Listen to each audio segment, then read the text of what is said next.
Bismillahirrahmanirrahim. Assalamu alaikum. My name is Shahryar from Gulf Star Consulting Travel and Tourism Services. We are located at Karachi, Pakistan. आप सब लोग उम्मीद है खैरियत से होंगे, ठीक ठाक होंगे। अच्छा, आज का हमारा मौजू है यूएसए में कि अगर आप यूएसए का वीज़ा अप्लाई करना चाहते हैं और आपके इमीडिएट रिलेटिव अगर यूएस में हैं तो वो आपके केस के लिए कितना पॉजिटिव है। तो आज हम अपनी वीडियो में इस पर डिस्कस करेंगे। और पिछली जो हमारी वीडियो थी उसमें हमने इंटरव्यू के हवाले से टिप्स और गाइडलाइन दी थी।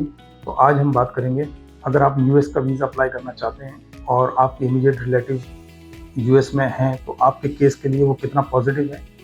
तो आज हम इस पर बात करेंगे अपनी वीडियो में। इमीडिएट रिलेटिव में आपके सिबलिंग्स हैं, बहन भाई, ठीक है, और आपके स्पाउस हैं, ठीक है ना। तो ये इमीडिएट रिलेटिव में आते हैं। बाकी अगर कोई दूर के रिश्तेदार हैं, कज़न हैं और आपके फैमिली फ्रेंड हैं या फ्रेंड हैं, वो इमीडिएट रिलेटिव में नहीं आते।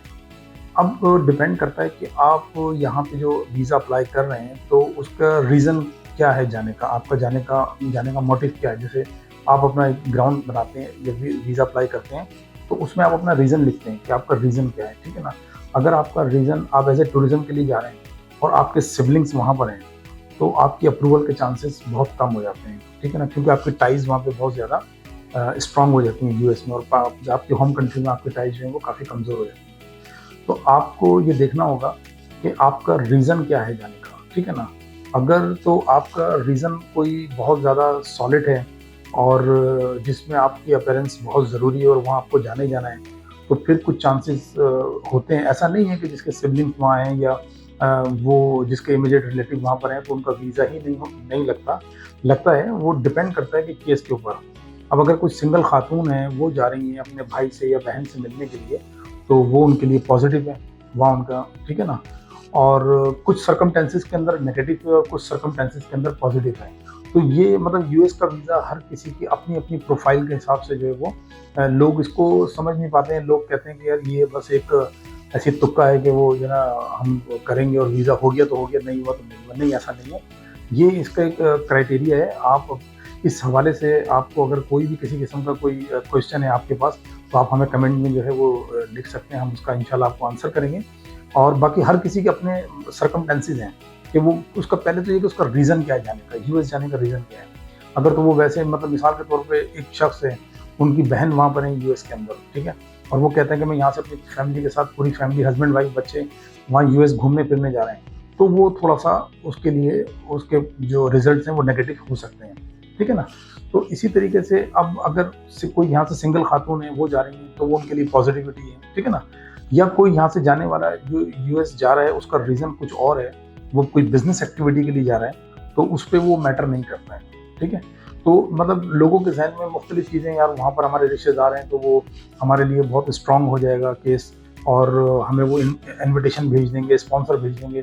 यूएस में ऐसी किसी चीज़ की, यूएस वीज़ा हासिल करने के लिए आपको ऐसी किसी चीज़ की कोई ज़रूरत नहीं है। आपको इन्विटेशन, किसी किस्म का कोई स्पॉन्सर, उनकी रिक्वायरमेंट नहीं है यूएस एम्बेसी, ठीक है ना। वो आप समझते हैं कि ये हमारे केस में जो है ना वो पॉजिटिव है, लेकिन ऐसा नहीं है। हर केस के अंदर डिफरेंट सिनेरियो है। जैसा कि मैंने आपको बताया कि अगर आप टूरिज़्म के लिए जा रहे हैं और फैमिली के साथ जा रहे हैं तो फिर वहाँ पर वो चीज़ आपके लिए नेगेटिव होती है, ठीक है ना। अगर आप सिंगल जा रहे हैं या आपके जाने का पर्पज़ जो है वो बिज़नेस एक्टिविटी है, तो मतलब मुख्तलिफ जिनके जाने के जो लोग जाना चाह रहे हैं और उनके जाने के क्या मकासद हैं, उसके हिसाब से डिपेंड करता है। कुछ जगहों पे वो चीज़ पॉजिटिव है और कुछ जगहों पे वो चीज़ नेगेटिव है।